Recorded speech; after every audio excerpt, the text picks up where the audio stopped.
심판의 전조는 이미 대륙 남서부의 핏줄 같은 강들을 타고 흐르고 있었습니다.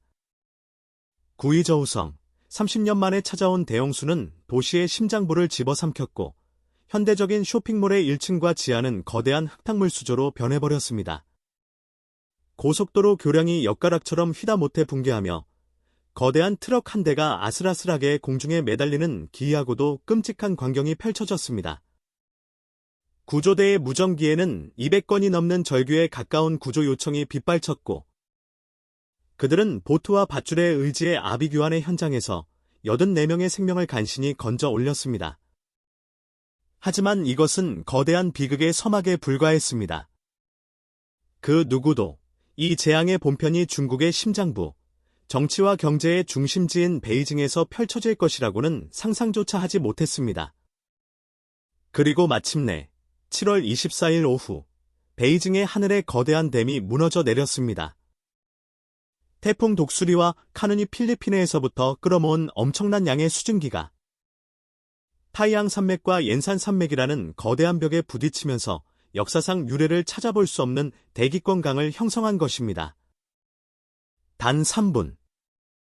모든 것은 믿을 수 없을 정도로 순식간에 일어났습니다. 하늘이 찢어지는 듯한 굉음과 함께 하늘의 모든 물이 단 한 번에 쏟아져 내렸습니다. 베이징 창핑구의 한 기상 관측소는 불과 5일 동안 744.8mm라는 1891년 청나라 시대 이래 140년 만에 최고 강수량을 기록했습니다. 인근 허베이성 린청에서는 단 3일 만에 무려 1003mm의 비가 쏟아졌는데 이는 이 지역 2년치 강수량에 해당하는 그야말로 저주와도 같은 양이었습니다. 결과는 참혹했습니다. 세계적인 도시의 자부심이었던 정교한 배수 시스템은 순식간에 마비되었고 도시의 혈관과도 같았던 지하철역들은 거대한 폭포가 되어 흙탕물을 쏟아냈습니다.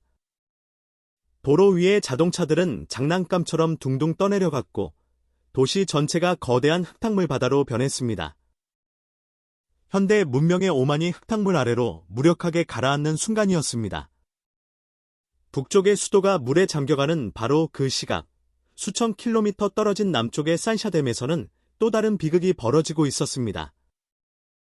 연이은 폭우로 양쯔강 상류에서 밀려드는 엄청난 양의 물을 감당하지 못한 산샤댐이 댐 붕괴라는 최악의 사태를 막기 위해 밤사이 긴급 방류를 시작한 것입니다.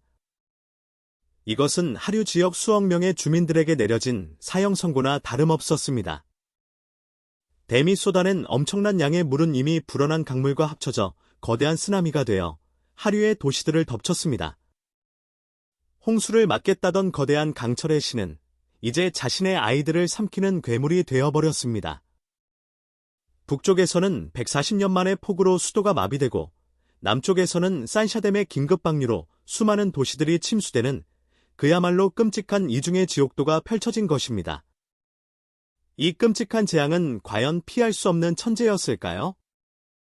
아니, 모든 증거는 이것이 명백한 인재였음을 가리키고 있습니다. 베이징의 폭우가 쏟아지는 동안 100개가 넘는 자동 기상 관측소의 데이터가 정전이나 장비 고장으로 끊겼습니다. 결국 당국은 부정확한 위성과 레이더 기술에 의존해야만 했습니다.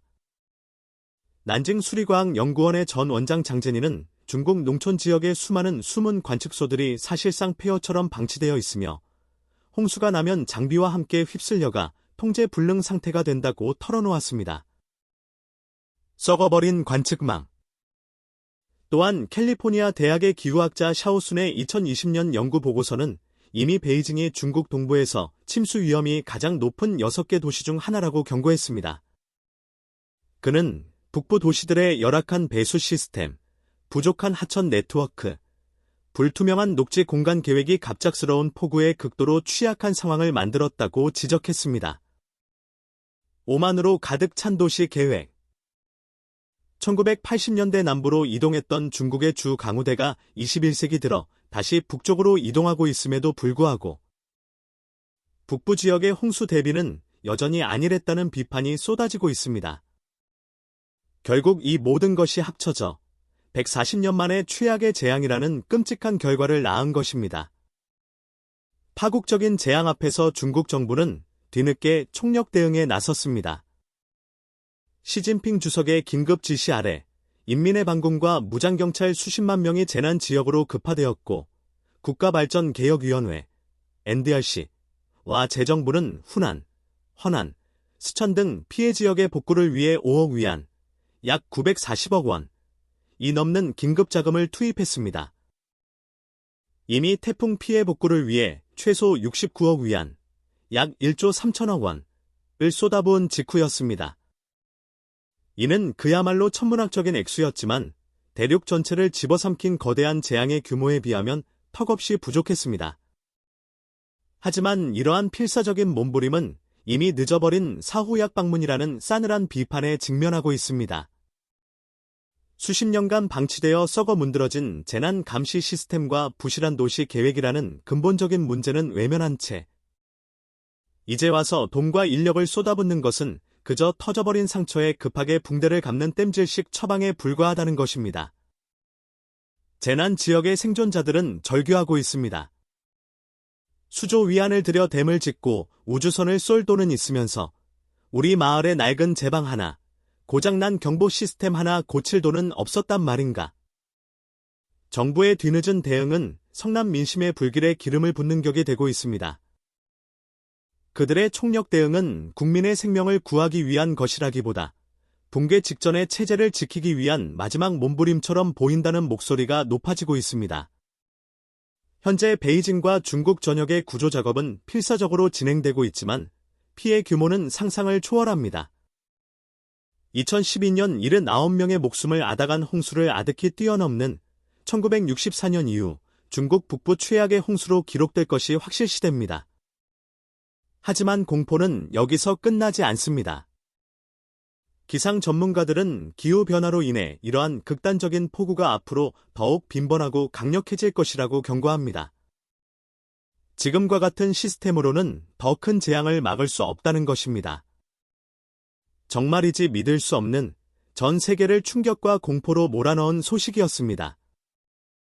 중국의 심장부 베이징이 단 3분 만에 물에 잠기고 산샤댐이 긴급 방류를 시작한 이 전례 없는 대혼란은 앞으로 어떤 끔찍한 나비 효과를 불러일으킬지 그 누구도 예측할 수 없는 상황입니다.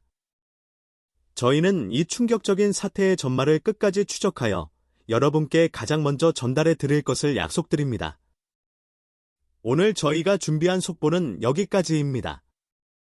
끝까지 시청해주신 여러분께 진심으로 감사드립니다.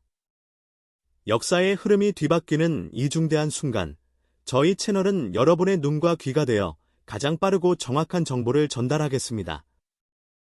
이 새로운 시대를 헤쳐나가기 위한 필수적인 정보를 놓치지 않으시려면 지금 바로 채널 구독과 알림 설정을 잊지 마십시오. 다음 속보에서 다시 찾아뵙겠습니다.